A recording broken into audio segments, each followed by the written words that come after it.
नमस्कार दोस्तों, एक बार फिर से स्वागत है आपका अपने YouTube चैनल फ्री स्टडी पर। आज की वीडियो में हम बात करने वाले हैं इंडियन गवर्नमेंट एंड पॉलिटिक्स। काफ़ी सारे बच्चों का एग्ज़ाम है, जो एनसी वेब वाले बच्चे हैं उनका कल एग्ज़ाम है, यानी कि 4 जून को।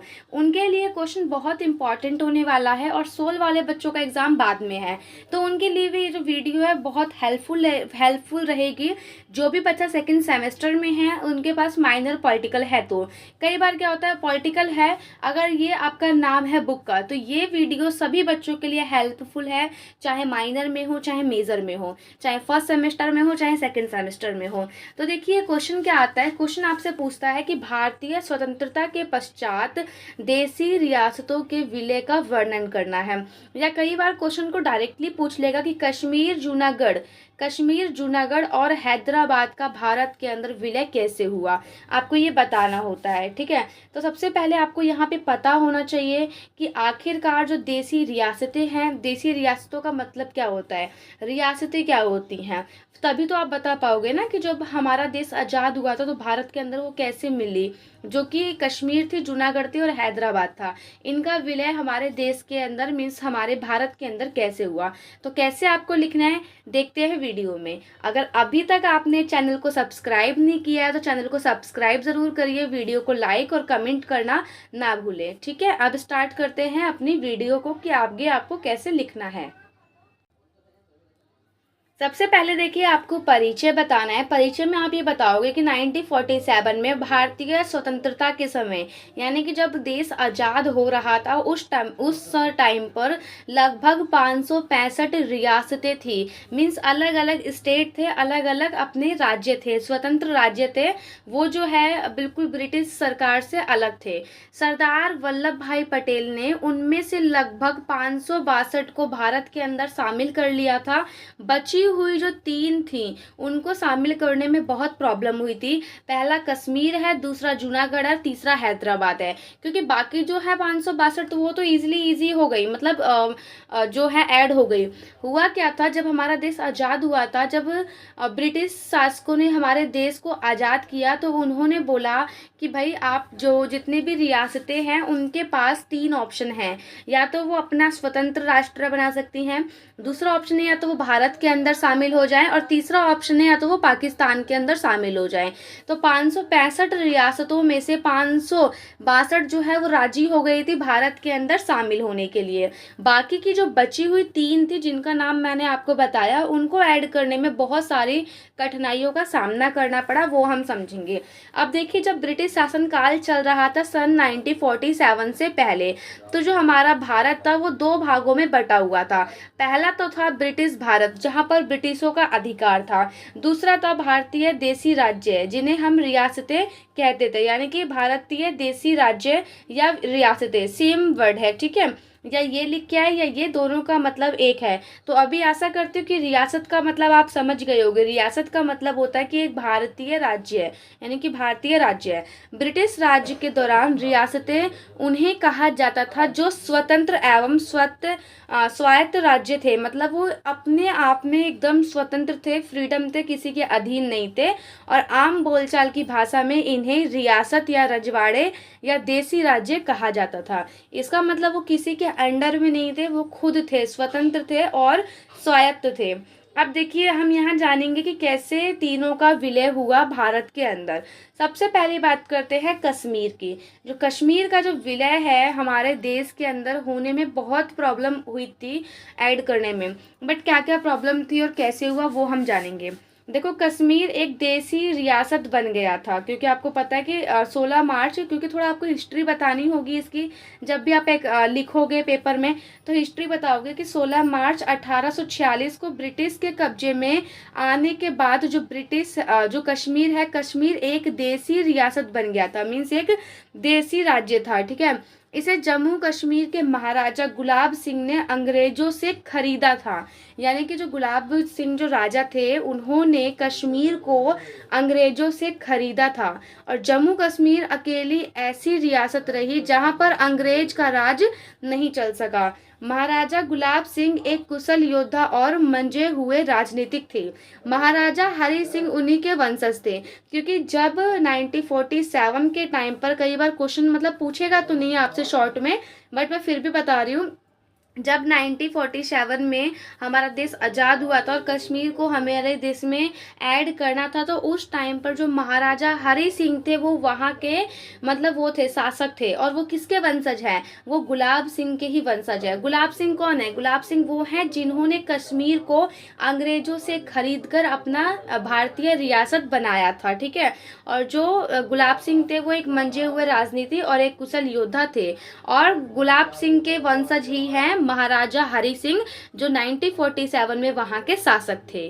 तो ये तो हमने इतिहास जाना कि कश्मीर का क्या इतिहास था, पहले वो कश्मीर कैसे हुआ और उसमें उस टाइम पर किसने शासन किया।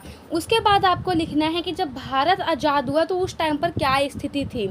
तो जब भारत आज़ाद हुआ था 15 अगस्त 1947 को, तब ब्रिटिश राज ने जो हमारे ऊपर जिन्होंने शासन किया, जो ब्रिटेन की सरकार थी, उन्होंने सभी के सामने एक शर्तें रखी। जितने भी रजवाड़े थे या जितने भी रियासतें थी उन सभी को बुलाया, मतलब एक मीटिंग हुई और सभी जो रियासतों के जो शासक होते हैं या किंग होते हैं उन सभी को बुलाया और एक मीटिंग रखी।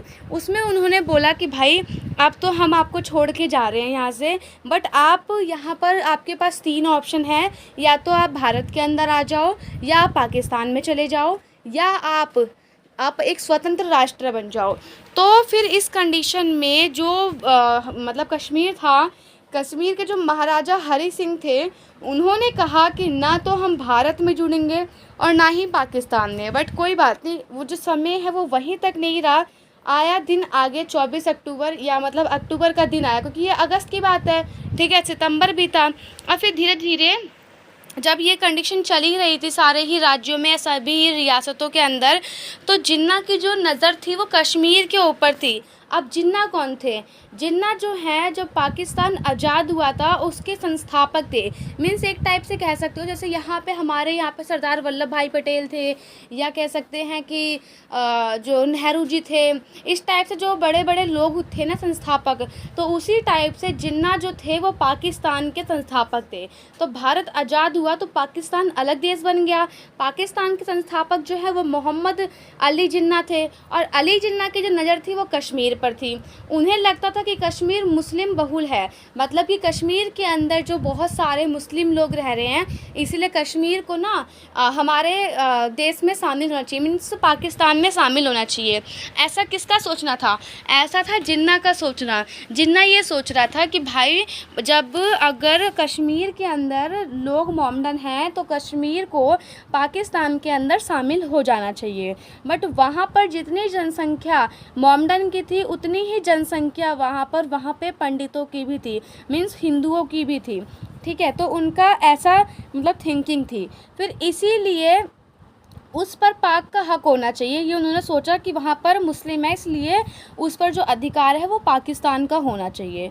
उन्होंने जम्मू कश्मीर में क्या करा, जम्मू कश्मीर को हड़पने के लिए वहाँ पर कबालियों का हमला करवाया। मतलब एक जाति होती है या आतंकवाद कह सकते हैं, कि वहाँ पर ना हमला करवाया। अब देखो उस टाइम पर कश्मीर ने क्या बोला? कश्मीर ने बोला, कश्मीर के राजा ने, कि भाई ना हम इंडिया के साथ हैं ना हम पाकिस्तान के साथ हैं, हम अपने अकेले हैं। तो पाकिस्तान ने क्या करा, उनके यहाँ पर हमला करवा दिया। ठीक है, जब उनके वहाँ पे हमला करवाया तो वहाँ पे जो आपको पता है मोमडन लोग थे वहाँ पे सब आ रहे थे और वहाँ पे लोगों को मार रहे थे, अत्याचार कर रहे थे, और जो वहाँ की लेडीज़ थी उनके संग मतलब बुरा व्यवहार करके फिर उनको अपने साथ लेके जा रहे थे। तो फिर कश्मीर सिंह ने सोचा कि भाई ये तो हमारे देश में ऐसा कर रहे हैं, मीन्स हमारे राज्य में आकर हो सकता है ये मेरे घर में भी ना घुस जाए, मीन्स राजा के महल में या उनके जो भी उनका दरबार था उनकी बहू बेटियों के संग ऐसा कुछ ना ना हो। तो फिर जो कश्मीर के जो राजा होते हैं वो जाते हैं, हरी सिंह इंडिया से मदद मांगते हैं कि भाई आप लोग मेरी मदद कर दो, क्योंकि मेरे संग ऐसा ऐसा हो रहा है, मेरे पे जो है पाकिस्तान ने हमला कर दिया। बट इंडिया इस कंडीशन में बोलता है कि भाई हम आपकी हेल्प कैसे कर सकते हैं, अभी आप या तो पहले साइन करो कि मैं इंडिया का भाग हूँ, क्योंकि आप अगर बोलोगे कि हाँ मैं इंडिया का भाग हूँ तभी तो हम अपनी सेना आपके यहाँ पे भेजेंगे ना, आपको बचाने के लिए, आपके देश को बचाने के लिए। तो फिर वही होता है। आप थोड़ा पढ़ते रहो ताकि समझ में आए। देखो 24 अक्टूबर 1947 को तड़के हजारों कबालियों ने राज्य पर हमला बोल दिया। ऐसे में महाराज हरि सिंह ने भारत से मदद मांगी, लेकिन तब तक क्योंकि जम्मू कश्मीर का भारत संग विलय नहीं हुआ था, ऐसे में जो गवर्नर जनरल थे उस टाइम पर माउंटबेटन थे इंडिया के, उन्होंने साफ मना कर दिया और उन्होंने ये बोला कि हम जो अपनी सेना है, भारतीय सेना, आपके मतलब भारतीय सेना हम आपके वहाँ पे जब भी भेजेंगे जब आप सिग्नेचर कर दोगे कि आप भारत के अंदर शामिल होगे। अगर आप ऐसा नहीं करोगे तो हम आपकी मदद नहीं कर सकते। तो महाराजा जो हरि सिंह थे उनके पास कोई ऑप्शन नहीं था, तो उन्होंने क्या करा, उनकी जो कानूनी दस्तावेज होते हैं या जो विलय पत्र होता है उस पर साइन कर दिए, सिग्नेचर कर दिए। तो 26 अक्टूबर 1947 को तत्कालीन महाराजा हरि सिंह ने स्थितियों को देखते हुए राज्य के भारत में विलय में एक मतलब जो विलय पत्र होता है उस पर साइन कर दिए, जिससे क्या हुआ कि कश्मीर जो है वो इंडिया का हो गया और इस दस्तावेज को इंस्ट्रूमेंट ऑफ एक्सेशन कहा गया। उन्होंने इस दस्तावेज को भारतीय स्वतंत्रता कानून 1947 के तहत ही साइन कर दिया गया था, ठीक है। और साइन करते ही जो महाराजा हरि सिंह हैं, हरि सिंह ने जम्मू कश्मीर को कहाँ पे मिला लिया, इंडिया के अंदर मिला लिया। जब इंडिया के अंदर मिला लिया, विलय पत्र पे साइन कर दिया, तो इंडिया की सरकार ने अपने भारतीय सेना को पाकिस्तान में भेज दिया। पाकिस्तान में वहाँ से भेजा, मतलब पिछले साइड से और आगे से, क्योंकि हमारे पास आपको पता है स्टार्टिंग से ही सेना बहुत थी इंडिया के पास, तो इंडिया ने पाकिस्तान में और कश्मीर में सेना भेजी। अब ऐसा होता है, देखो मैं आपको थोड़ा बताती हूँ, यहाँ पे मैप से मान लो पाकिस्तान है, ये पाकिस्तान ने अपनी जो सेना है कश्मीर में भेज रखी है। अब इंडिया क्या करेगा, अपनी आधी सेना यहाँ से भेजेगा और आधी सेना डायरेक्ट यहाँ से भेजेगा, ताकि जो यहाँ की आधी सेना है वो यहाँ पे आके लड़े और आधी यहाँ पे, तो इससे क्या है बैलेंस हो जाती है चीज़ें। तो फिर जब ऐसा कुछ हुआ तो फिर जो है पाकिस्तान हार मान गया और फिर वहीं से उसका विलय हुआ। हमें बेसिकली ये पढ़ना है कि विलय कैसे हुआ, तो वो मैंने आपको बता दिया। जो एक जिन्ना के द्वारा जो किया गया हमला था उसी के तहत विलय हुआ। उसके बाद है सेकंड है हमारा हैदराबाद का विलय। हैदराबाद का विलय भी बहुत थोड़ा सा मतलब ये कह सकते हैं कॉम्प्लिकेटेड रहा, बच्चों को बहुत कम समझ में आता है कि हैदराबाद का विलय कैसे हुआ। आप लोग उसका समझ जाते हो जो जूनागढ़ है और जो कश्मीर है, लेकिन हैदराबाद का नहीं समझ पाते हो। लेकिन आप समझोगे, मैं समझाऊंगी तो आप ईज़िली समझोगे। अब देखिए, जैसा कि सभी के पास जितने भी वहाँ पे रियासतें थी, सभी के पास 3 ऑप्शन थे, या तो वो भारत में आ जाए, या पाकिस्तान में आ जाए, या वो स्वतंत्र रहे। तो हैदराबाद का जो निज़ाम था ना, उसने भी यही बोला कि भाई मैं तो स्वतंत्र रहूँगा। जब उसने बोला कि मैं स्वतंत्र रहूँगा, इसके पीछे बहुत सारी मतलब घटना है। देखो अभी आपको नहीं पता है, लेकिन जैसे समझा रही हूँ वैसे समझते चलो। तो जो वहाँ पे जो निज़ाम थे उन्होंने बोला अगर आपको भाई हैदराबाद चाहिए तो आप ले लो, लेकिन आपको इसके लिए हमसे लड़ना पड़ेगा। तो नेहरू जी या जो सरदार वल्लभ भाई पटेल थे उन्होंने बोला ठीक है, लड़ने में क्या है, आप अपनी सेना भेजो, हम अपनी सेना भेजेंगे, अगर हम जीत गए तो आपका विलय हो जाएगा। तो भाई वो सोचा कि ये लोग तो मतलब लड़ने के लिए भी एग्री हो गए, उनके माइंड में ये आया कि लड़ने के लिए भी एग्री हो गए। अब जो निज़ाम था, निज़ाम को लगता था कि जो पाकिस्तान है, जो मोमडन देश है, वो मेरा साथ देंगे, वो मेरा समर्थन देंगे, बट उन्होंने मना कर दिया कि नहीं, हम आपका समर्थन नहीं देंगे, ठीक है। फिर आपको पता है कि अभी हैदराबाद राज्य तो बना नहीं था, तो हैदराबाद का जो निज़ाम था उन्होंने क्या करा, उन्होंने बाहर से जो दूसरा देश था, शायद मे भी देश का नाम मेरे भी माइंड में नहीं आ रहा है, बाहर से दूसरे देश से ना जो राइफ़ल होती है, तोपें होती है, बंदूक होती है, वो आयात करना स्टार्ट करी। अब जैसे उन्होंने आयात करना, सामान बाहर से मंगवाना स्टार्ट किया, तो ये चीज़ नेहरू को और सरदार वल्लभ भाई पटेल जी को पता लगी कि भाई जिन्ना कह रही हूँ, जो निज़ाम है वो ऐसे ऐसे कर रहा है। इट मीन्स निज़ाम के माइंड में है कि वो लड़ाई करेगा और वो तगड़ी लड़ाई करेगा। तो जब तक वो उसने अपने यहाँ पर चीज़ों को आयात किया, क्योंकि पहली बार जब उसने आयात किया तो सामान नहीं मिला। क्यों? क्योंकि जब हम कहीं से आयात करते हैं या निर्यात करते हैं तो उसके लिए भी कुछ टर्म एंड कंडीशन होता है कि आपका जो हैदराबाद है वो एक राज्य होना चाहिए। जैसे अभी इंडिया है, कहीं आयात निर्यात करता है तो इंडिया क्या है, एक कंट्री है। तो उस टाइम पर भी ऐसे कुछ नियम कानून थे, तो इसलिए उसको नहीं मिला। तो ऐसे में क्या हुआ कि उनको मालूम पड़ा, किनको, जो हमारे सरदार वल्लभ भाई पटेल थे उनको और नेहरू जी को। तो अब ये दोनों क्या करते हैं, दोनों मतलब एक होता है ना कि प्लान बना के ये लोग करते हैं, सेना को भेजते हैं। कहाँ पे भेजते हैं? हैदराबाद में। किसको भेजते हैं? सेना को। ठीक है। तो फिर उसी टाइम पर 1945 के अप्रॉक्स यूएनओ, आप जानते होंगे यूएनओ का गठन हुआ था। तो जो हैदराबाद के जो निज़ाम होते हैं वो क्या करते हैं, धीरे से वो यूएनओ को कॉल कर देते हैं। किसको कॉल करते हैं? यूएनओ को मैसेज कर देते हैं या मतलब पत्र लिख के भेजते हैं कि ऐसे ऐसे जो है हमारे यहाँ पर ऐसी घटना हो रही है और ना भारत जो है वो हमें ज़बरदस्ती अपने में शामिल करना चाहता है। तो यूएनओ फिर वहाँ पे एक पत्र भेजता है सरदार वल्लभ भाई पटेल को और उनको नेहरू जी को। जब वो लोग पढ़ते हैं वो लोग परेशान हो जाते हैं कि भाई अब हम क्या करें। तो सरदार वल्लभ भाई पटेल और वो लोग क्या करते हैं, मतलब यूएनओ जो लिख के भेजता है कि सैन्य कार्रवाई नहीं करोगे।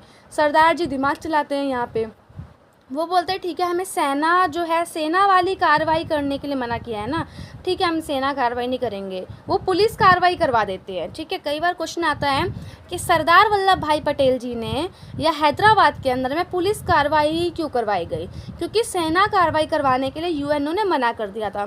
तो बोलते कि ठीक है, सेना वालों को बोलते ठीक है आप लोग अपनी वर्दी चेंज करो और ये वर्दी चेंज करके पुलिस की वर्दी पहन के वहाँ पर जाओ। मतलब अब हैदराबाद को उनके माइंड में भी होता है कि हैदराबाद को अपने उसमें ही मिलाना है। तो देखो हैदराबाद में पुलिस कार्रवाई इसलिए की गई क्योंकि निज़ाम के अधिकारियों ने हैदराबाद के लोगों पर अत्याचार करना शुरू कर दिया। जो निज़ाम के लोग थे वो जो निज़ाम के अधिकारी थे उन्होंने क्या करा, हैदराबाद के लोगों पर अत्याचार करना शुरू करा और ये चीज़ सरदार वल्लभ भाई पटेल जी को मालूम पड़ी। तो इसलिए उन्होंने पुलिस कार्रवाई करवाई और सेना कार्रवाई इसलिए नहीं करवाई क्योंकि यूएनओ ने उनको मना किया था। फिर 17 सितंबर 1948 को पुलिस बल का प्रयोग करके हैदराबाद को भारत में मिला लिया गया और जो ये पूरी कार्रवाई चलाई थी इसको ऑपरेशन पोलो का नाम दिया गया। 1948 में हैदराबाद रियासत पर कब्जा करने के लिए भारत सरकार द्वारा चलाया गया एक सैन्य अभियान था, ऑपरेशन पोलो। ठीक है। और उसके बाद है निज़ाम द्वारा अधिक हथियार आयात करने और रजाकारों की हिंसा का रुख खतरनाक स्थिति में पहुंचने पर भारत ने आधिकारिक तौर पर 9 सितंबर को ये ऑपरेशन पोलो जो है वो शुरू कर दिया। मीन्स उनके पास दो तीन उनको चीज़ें मालूम पड़ी तभी भारत ने ऐसा किया। पहला, उनको पता लग गया ये भाई ये हथियारों का आयात कर रहे हैं। दूसरा, वहाँ पे ये लोग चाहते हैं कि जो हिंसा का जो रुख है ना उसको और ख़तरनाक करना, मीन्स और लड़ाई करना या वहाँ के लोगों को मारना कूटना। तो इंडिया को जब पता लगा तो फिर इंडिया ने भी पुलिस कार्रवाई करना स्टार्ट कर दी और फिर उसको मतलब निज़ाम के लोगों को इतना मारा कि निज़ाम ने जो है ना वहाँ पे आत्मसमर्पण कर दिया। तो 13 सितंबर 1948 को भारत ने ऑपरेशन पोलो शुरू किया। 4 दिन तक यह ऑपरेशन चलता रहा और फिर निज़ाम के रजाकारों की सेना को सरेंडर करने पर मजबूर होना पड़ा। देश की जो आज़ादी है वो 400वें दिन यानी कि 17 सितंबर 1948 हैदराबाद का भारत में विलय हुआ। मतलब 400वें दिन, मतलब जब हमारा देश आज़ाद हुआ उससे 400 दिन के बाद। आप देख सकते हो 1947 में हमारा देश आज़ाद हुआ था और बात है 17 सितंबर 1948 की, यानी कि पूरे के पूरे 400 दिन बाद हैदराबाद का जो विलय है वो फाइनली जाकर 1 साल का समय लगा या 400 दिन का समय लगा, लेकिन जो हैदराबाद है वो इंडिया के अंदर शामिल हो गया। देखो जूनागढ़ बहुत इजी है। फरवरी में 1948 में वहाँ पे ना एक जनमत संग्रह हुआ था, मीन्स वोटिंग वगैरह जैसे होती है वैसे हुआ था। लोगों की राय सुनी गई थी, लोगों ने बोला कि हाँ हमें इंडिया के अंदर रहना है, तो इसीलिए जूनागढ़ रियासत को भारतीय संघ में मिला लिया। इसके पीछे भी कई सारी कहानियाँ हैं, मीन्स कहानियाँ नहीं, बेसिकली मेन मुद्दे हैं बहुत बड़ी स्टोरी है इसकी भी, बट इसको आप शॉर्टकट में समझो। जूनागढ़ का जो विलय हुआ था वो जनमत संग्रह से हुआ था, क्योंकि जो जूनागढ़ का शासक जो था ना वो चाहता था पाकिस्तान के अंदर शामिल होना, क्योंकि जो शासक था वो पाकिस्तानी था और जो वहाँ के लोग थे वो इंडियन थे। कश्मीर के साथ तो ठीक उल्टा था, कश्मीर का जो शासक था वो हिंदू था और जो वहाँ पे लोग थे वो पाकिस्तानी थे। तो जूनागढ़ और कश्मीर की स्थिति थोड़ी सी अपोजिट थी। तो जूनागढ़ का जो शासक था वो चाहता था पाकिस्तान के अंदर शामिल होना, उसने एक पल को बोल भी दिया था, लेकिन वहाँ के जो लोग थे वो एग्री नहीं थे और सरदार वल्लभ भाई पटेल को और नेहरू जी को पता था कि वहाँ के लोग एग्री नहीं हैं, इसीलिए उन्होंने जनमत संग्रह का रास्ते को अपनाया। उन्होंने बोला कि आपके जूनागढ़ में जनमत संग्रह होगा, अगर लोगों की वोटिंग ज़्यादा आएगी हमारे भारत में तो फिर आपका जो जूनागढ़ है वो भारत में उसका विलय हो जाएगा, लेकिन अगर वोटिंग आती है पाकिस्तान की तो वो पाकिस्तान का हो जाएगा। बट रिजल्ट क्या होगा वो उनको पहले से ही मालूम था, इसीलिए जनमत संग्रह करवाया गया और 1948 फरवरी में जूनागढ़ को भी भारत के अंदर मिला लिया गया। तो ये 3 बड़ी बड़ी रियासतें थी जिनको मिलाने में बहुत प्रॉब्लम हुई थी और क्वेश्चन में आपके पेपर में यही क्वेश्चन आएगा, डायरेक्ट क्वेश्चन आएगा। वीडियो कैसी लगी कमेंट करके बताना। मिलते हैं नेक्स्ट वीडियो में, तब तक के लिए जय हिंद जय भारत।